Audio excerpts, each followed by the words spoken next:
Dear student, this is my 7th lecture of physics for class 12th student. In this lecture, we will discuss how to solve numericals related to electric dipole and distribution of charges for different shape of material, for linear shape material, for spherical shape material, for a plane sheet. Before watch this video, you must watch the lecture 6 in which we have described the topic of electric dipole and the electric field due to electric dipole at axial line, electric field due to electric dipole at equatorial line. Our first numerical is two charges plus minus 10 microcoulomb are placed 5 mm apart. Determine the electric field at first question a point P on the axis of dipole 15 centimeter away from its center on the side of positive charge. Question B, a part Q 15 centimeter away from O on a line passing through O and normal to the axis of the dipole as shown in figure. In this question एक dipole है जिसमें -10 microcoulomb to +10 microcoulomb दो charges रखे हुए हैं जिसके बीच के distance 5 mm ये डायग्राम में आपको गिवन है। आपको इलेक्ट्रिक फील्ड फाइंड आउट करना है पी पॉइंट पे जो सेंटर से एक्सियल लाइन पे 15 सेंटीमीटर की डिस्टेंस पे है। इक्वेटोरियल लाइन पे 15 सेंटीमीटर की डिस्टेंस पे एक पॉइंट क्यू है। इस क्यू पॉइंट पे आपको इलेक्ट्रिक फील्ड फाइंड आउट करना है। Means electric field due to electric dipole at axial line, electric field due to electric dipole at equatorial line. इस टाइप के क्वेश्चन सबसे पहले हमें डाइपोल मूवमेंट फाइंड आउट करना होता है। Dipole movement is equal to Q into two A. Q is the magnitude of charge, two A is the distance between two charges. तो here distance between two charges 5 mm, 5 millimeter, 5 millimeter convert into meter, 5 into 10 to the power -3 meter. So then Q 10 into 10 power -6 because here 10 is microcoulomb. तो 10 microcoulomb को हम लिख सकते हैं 10 into 10 power -6 कुलाम into 2a। 2a की value कितनी है 5 into 10 power -3। तो 5 into 10 power -8 coulomb metre. Coulomb metre is the unit of dipole movement.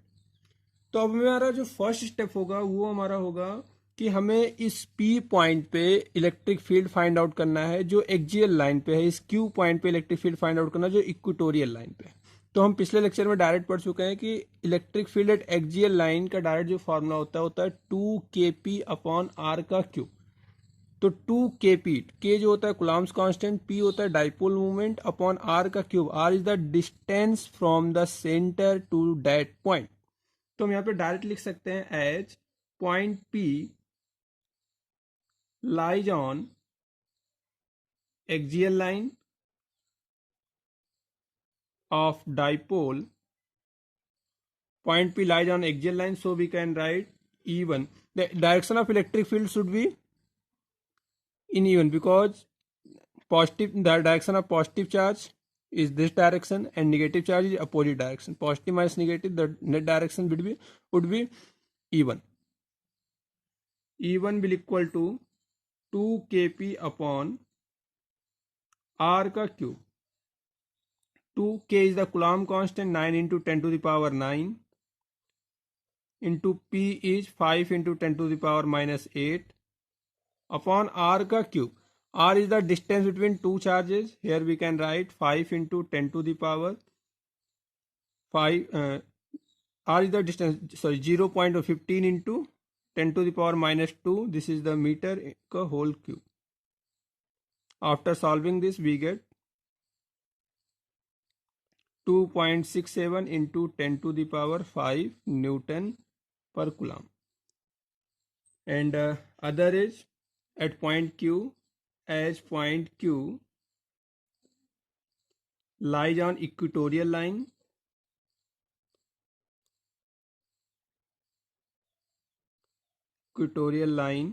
of dipole। तो इक्वेटोरियल लाइन ऑफ डाइपोल के लिए इलेक्ट्रिक फील्ड हमें पता है क्यों equatorial line of dipole act कर रहा है। तो निगेटिव चार्ज की वजह से जो हमारा इलेक्ट्रिक फील्ड का डायरेक्शन होगा वो होगा हमारा towards charge, and positive charge की वजह से जो इलेक्ट्रिक फील्ड का डायरेक्शन होगा वो होगा बाहर जाता है, क्योंकि पॉजिटिव चार्ज से इलेक्ट्रिक फील्ड लाइन बाहर निकलता है, नेगेटिव चार्ज से इंसर्ट टर्मिनेट होता है। तो ये हो गया electric field due to positive Q charge, electric field due to negative Q charge. Net electric field जो होगा वो हमारा होगा इधर, और ये होगा हमारा E2, इसे हम कंसिडर कर लेंगे E2। Then E2 is equal to, हमने प्रीवियस क्लास में पढ़ चुके हैं हम कि E2 इज इक्वल टू क्या होता है, जैसे अगर हमारे पास कोई भी चार्ज है जो इक्वेटोरियल लाइन पे लाई कर रहा है तो उसके लिए जो हमारा इलेक्ट्रिक फील्ड का फॉर्मूला होता है वो होता है Kp अपॉन R का cube, where K is the coulomb constant 9 into 10 to the power 9, P is the dipole moment, that is 5 into 10 to the power minus 8 upon R का क्यूब. R is 15 centimeter. 15 centimeter we can write 0.15 meter का whole cube. After solving that we get 1.33 into 10 to the power 5 Newton per coulomb. The direction of this electric field E2 is opposite to the direction of dipole moment, because the direction of dipole moment is lies from negative charge to positive charge. Here negative charge is minus 10 coulomb, negative to positive. This is the direction of dipole moment P, and the direction of E2 is opposite to direction of dipole moment.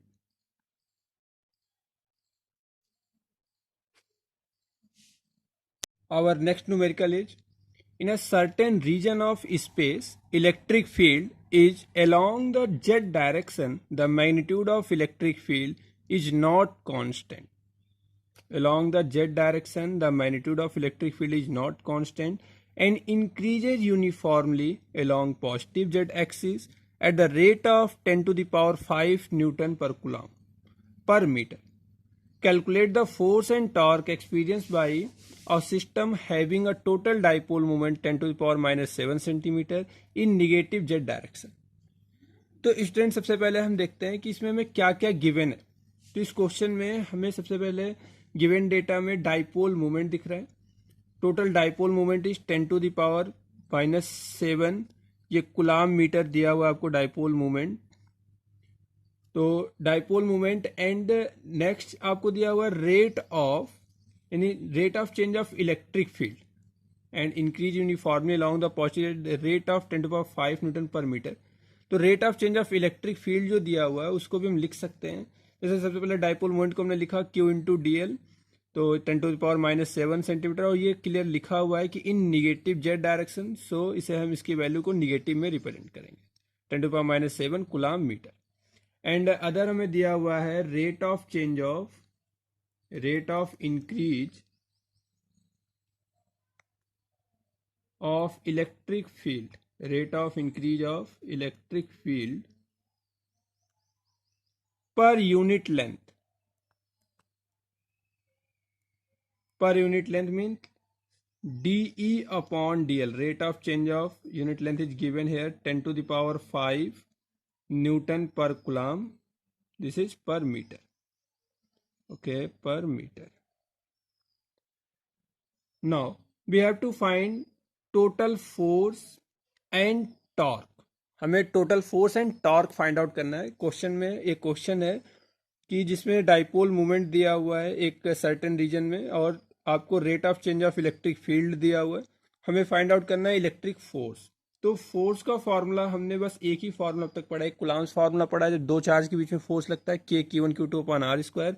दूसरा जो हमने formula पढ़ा है force experience F is equal to Q into E, क्योंकि हमें पता है कि electric field intensity E is equal to force per unit charge, then F is equal to Q into E, ये हमें पता है. लेकिन यहाँ पे हमें ऐसा कोई भी ऑप्शन नहीं मिला इससे हम फोर्स की वैल्यू फाइंड आउट कर सके. तो यहाँ पे फोर्स का हम एक नया फॉर्मूला इंक्रीज बनाएंगे, Q इंटू E. तो Q इंटू E को हम Q into D L and DE को हम लिख सकते हैं D upon D L. Means हमने Q इंटू E में DL से मल्टीप्लाई DL से डिवाइड कर दिया. ऐसा हम क्यों कर रहे हैं, क्योंकि हमें D अपॉन डी एल की वैल्यू गिवन है क्वेश्चन में and Q into D L की वैल्यू भी गिवन है.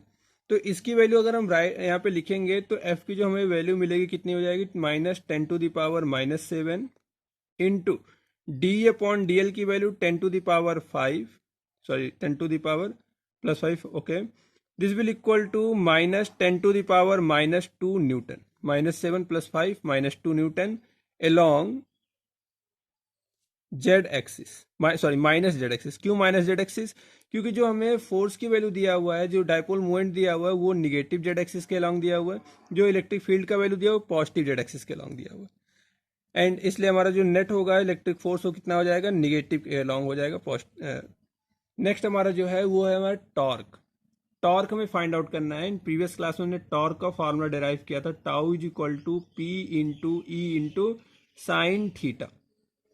टॉर्क हमने पढ़ा था, क्योंकि इस क्वेश्चन में हमसे टॉर्क पूछ रहा है, force and torque experience. Then torque is equal to P into E into sine theta. P आपका होता था डाइपोल मूवमेंट, एंड ई जो आपका होता है वो होता है इलेक्ट्रिक फील्ड, एंड जो थीटा होता है is the angle between P and E. Theta is the angle between P and E. और इस क्वेश्चन में आपको एकदम क्लियर दिख रहा है कि डाइपोल मूवमेंट निगेटिव फॉर्म में दिया हुआ, निगेटिव डायरेक्शन में, एंड आपका जो इलेक्ट्रिक फील्ड वो पॉजिटिव डायरेक्शन में दिया हुआ।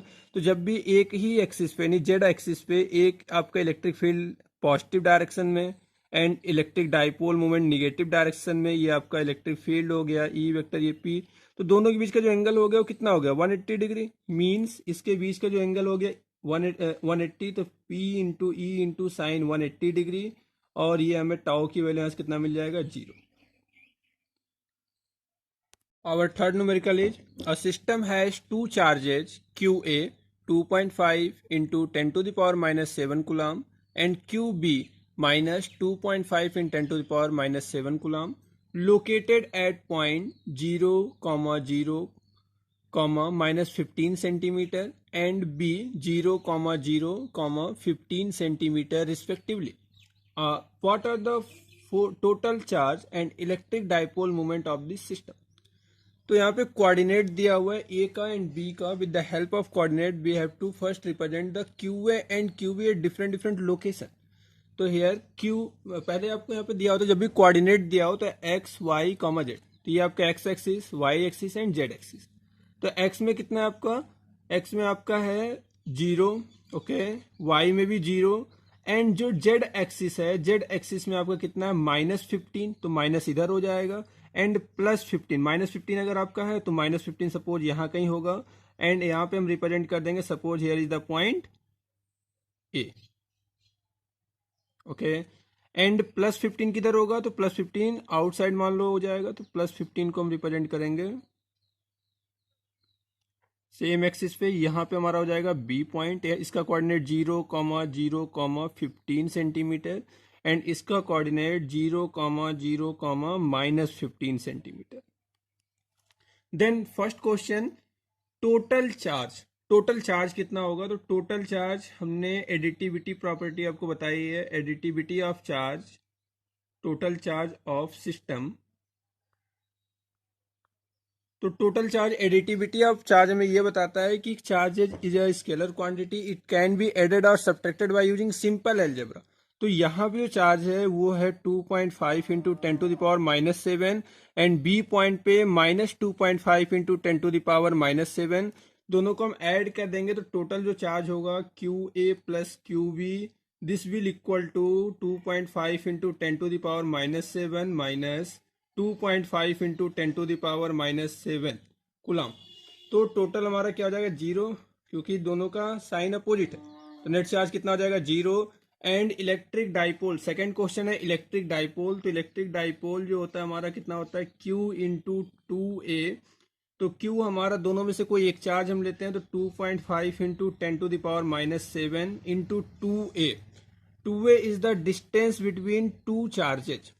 तो यहाँ पे डिस्टेंस कितना है, तो 15 सेंटीमीटर यहाँ एंटर से इधर, एंड 15 सेंटीमीटर इस साइड में, तो ये हो जाएगा इधर 15 सेंटीमीटर एंड 15। तो टोटल जो डिस्टेंस हो जाएगा वो 30 सेंटीमीटर हो जाएगा। 30 सेंटीमीटर को हम मीटर में कन्वर्ट करेंगे तो 0.30 metre. After solving we get magnitude of dipole movement is 7.5 into 10 to the power -8 coulomb metre. और next topic is continuous charge distribution. Continuous charge distribution, जैसे कि अब तक हमने इलेक्ट्रिक फील्ड पढ़ा, इलेक्ट्रिक फोर्स पढ़ा, उसमें एक पॉइंट चार्ज की वजह से हम इलेक्ट्रिक फील्ड निकाल रहे थे, इलेक्ट्रिक फोर्स निकाल रहे थे कि एक पॉइंट चार्ज क्यू है, इससे आर डिस्टेंस पे इलेक्ट्रिक फील्ड कितना होगा, इलेक्ट्रिक फोर्स कितना होगा। कॉन्टिन्यूअस चार्ज डिस्ट्रीब्यूशन का मतलब सपोज हमारे पास एक आयरन रॉड है या कोई भी एक रॉड है, इस पूरे रॉड को हमने क्या किया, इसे रब कर दिया। जब पूरे रॉड को हमने रब कर दिया तो इस पे जो चार्ज होगा वो चार्ज पूरे सरफेस पे हो जाएगा और इनफाइनाइट चार्ज जाएगा सरफेस पे। तो इस सरफेस के वजह से, इस पूरे रॉड के वजह से अगर हमें एट डिस्टेंस आर पे इलेक्ट्रिक फील्ड फाइंड आउट करना है, या फिर ये हमारे पास एक रॉड है, रॉड से आर डिस्टेंस पे इलेक्ट्रिक फील्ड फाइंड आउट करना है, तो उसे हम इलेक्ट्रिक फील्ड फाइंड आउट करने के लिए हम पढ़ते हैं कॉन्टिन्यूअस चार्ज डिस्ट्रीब्यूशन। अगर ये हमारे पास एक सिर्फ सरफेस पे चार्ज है तो हम पढ़ेंगे, या फिर रॉड के शेप में है तो हम इसके लिए पढ़ेंगे लीनियर चार्ज डिस्ट्रीब्यूशन। ये 3 टाइप्स के होते हैं, 3 टाइप्स का लीनियर चार्ज डिस्ट्रीब्यूशन, दूसरा सरफेस चार्ज डिस्ट्रीब्यूशन एंड तीसरा वॉल्यूमेट्रिक चार्ज डिस्ट्रीब्यूशन। बट ये जो चार्ज का डिस्ट्रीब्यूशन होना चाहिए ये यूनिफॉर्मली होना चाहिए। ऐसा नहीं कि कहीं पे हमने बहुत ज़्यादा रब कर दिया और कहीं पे हमने रब कम किया तो यहाँ पे चार्ज ज़्यादा हो गया, इतने पार्ट में चार्ज कम हो गया, ऐसा नहीं। ये पूरा का पूरा यूनिफॉर्म होना चाहिए, एवरी पॉइंट पे जो चार्ज डिस्ट्रीब्यूशन चार्ज होना चाहिए वो इक्वल होना चाहिए। तो इसके लिए हमारा जो फर्स्ट टॉपिक है वो linear charge distribution. Linear charge distribution को हम रिप्रेजेंट करते हैं, इसके लिए हम पढ़ते हैं it is required by linear charge density. इसके लिए हमें एक टर्म पढ़ना पड़ता है, it is represented by linear charge density lambda, एक नेशनल lambda. Linear charge density lambda जो होता है ये आपको याद रखना होगा, linear charge density lambda is equal to charge पर unit length, means Q upon L। L is the length of wire या लेंथ ऑफ रॉड। इसकी जो SI यूनिट होती है इसे आप याद रखना, इसका यूज हम डेरिवेशन में करेंगे। एंड SI यूनिट जो इसका होता है लीनियर चार्ज डेंसिटी का, वो होता है आपका कूलॉम पर metre. Coulomb is the unit of charge and metre is the unit of length. For example, first example आपका charge straight wire, charge circular ring. Straight wire means suppose आपके पास एक वायर है या फिर एक रॉड है और इस पूरे रॉड को आपने ऐसे रब कर दिया। जब ऐसे रब कर दिया तो इस पूरे सरफेस पे चार्ज आ गया, तो इस पूरे सरफेस पे हमने मान लिया कि पॉजिटिव पॉजिटिव चार्ज आ गया। तो इस पॉजिटिव चार्ज को हमें डेरिवेशन में या फिर हमें ये फाइंड आउट करना है कि एक रॉड रखा हुआ है, इससे आर डिस्टेंस पे कोई पॉइंट पी पे इलेक्ट्रिक फील्ड कितना होगा। तो इसके लिए हम इसका चार्ज डेंसिटी निकालेंगे, लीनियर चार्ज डेंसिटी। तो इसके लिए हम यहाँ पे लेमडा निकालेंगे, ये हमारे पास lambda। या फिर अगर कोई हमारे पास रिंग है तो रिंग के लिए भी हम क्या निकालेंगे, लीनियर चार्ज डेंसिटी। सपोज ये गॉस थ्योरम में हम इसका बहुत ज़्यादा यूज करके डेरिवेशन करेंगे, इसलिए इसे आपको याद रखना है, linear charge density, aerial charge density and volumetric charge density. ये इसका लैम्डा हो गया, रिंग हो गया, ये स्ट्रेट वायर हो गया। Second part is surface charge distribution. Surface charge distribution it is represented by surface charge density sigma and later sigma. बच्चों कोई भी अगर हमारे पास एक सीट है या फिर हमारे पास एक सिलेंडर है या फिर हमारे पास एक प्लेन डिस्क है, तो अगर इस हमारे पास सपोज हमारे पास एक सीट है और इस सीट को हमने क्या किया, रब कर दिया, इस पूरे सीट पे चार्ज आ गया। तो इस पूरे चार्ज की वजह से अगर हमने इस सीट को यहाँ पे रखा है, इस सीट से आर डिस्टेंस पे कोई पॉइंट पी, इस पॉइंट पी पे अगर हमें इलेक्ट्रिक फील्ड फाइंड आउट करना है, तो इस पूरे सीट के लिए हम पढ़ते हैं एरियल चार्ज डिस्ट्रीब्यूशन। इसे हम सिग्मा से रिप्रेजेंट करते हैं। इसके लिए हम निकालते हैं सरफेस चार्ज डेंसिटी या फिर सरफेस चार्ज डिस्ट्रीब्यूशन। तो अगर हमारे पास डिस्क है, इसकी यूनिट जो होती है वो चार्ज पर यूनिट, क्योंकि ये आपका सरफेस चार्ज डेंसिटी चार्ज पर यूनिट एरिया, जैसे लीनियर चार्ज डेंसिटी क्या था, चार्ज पर यूनिट लेंथ, वैसे ही सरफेस चार्ज डेंसिटी चार्ज पर unit area, Q upon surface area S. तो यूनिट क्या हो जाएगा, क्यू का coulomb and surface area is metre square. इसके कुछ एग्जांपल्स हैं, surface charge plane sheet. Plane sheet अगर है तो उस पर अगर चार्ज होगा तो उसके लिए हम सरफेस चार्ज डिस्ट्रीब्यूशन करेंगे या फिर हम surface charge density find out करेंगे, जो हमारे डेरिवेशन में आगे हम देखेंगे। एक सिलेंडर के लिए भी हम सरफेस चार्ज डेंसिटी निकालेंगे। एक हमारे पास प्लेन डिस्क है, अगर रिंग होगा तो लीनियर चार्ज डेंसिटी, अगर हमारे पास प्लेन डिस्क है तो उसके लिए हम एरियल चार्ज डेंसिटी या फिर सरफेस चार्ज डेंसिटी पढ़ेंगे। एंड हमारा तीसरा टॉपिक है volumetric charge distribution. Volume charge distribution, volume charge distribution means अगर हमारे पास कोई 3D ऑब्जेक्ट है, लाइक अगर हमारे पास कोई स्फेयर है, स्फेयर पे अगर चार्ज है तो इस स्फेयर को ऐसे अगर एट डिस्टेंस r पे कोई पॉइंट P है, वहाँ पे हमें electric field, electric force find out करना है, तो उसके लिए हम क्या पढ़ते हैं, वॉल्यूमेट्रिक चार्ज डिस्ट्रीब्यूशन। इसका हम यूज आगे डेरिवेशनों में करेंगे। तो वॉल्यूम चार्ज डेंसिटी, इसके लिए हम पढ़ते हैं वॉल्यूम चार्ज डेंसिटी। जैसे आपका लीनियर चार्ज डेंसिटी चार्ज पर unit length, areal charge density charge पर यूनिट एरिया, वैसे ही वॉल्यूम चार्ज डेंसिटी चार्ज पर यूनिट वॉल्यूम होता है। चार्ज क्यू, वॉल्यूम वी, तो इसकी यूनिट क्या हो जाएगी, क्यू का कूलाम, वी का वॉल्यूम का मीटर का क्यूब, तो इट्स यूनिट इज कूलाम पर मीटर क्यूब। फॉर एग्जाम्पल अगर हमारे पास कोई स्फेयर है तो इसके लिए हम वॉल्यूमेट्रिक चार्ज डिस्ट्रीब्यूशन या फिर volume charge density find out करते हैं, रो की वैल्यू।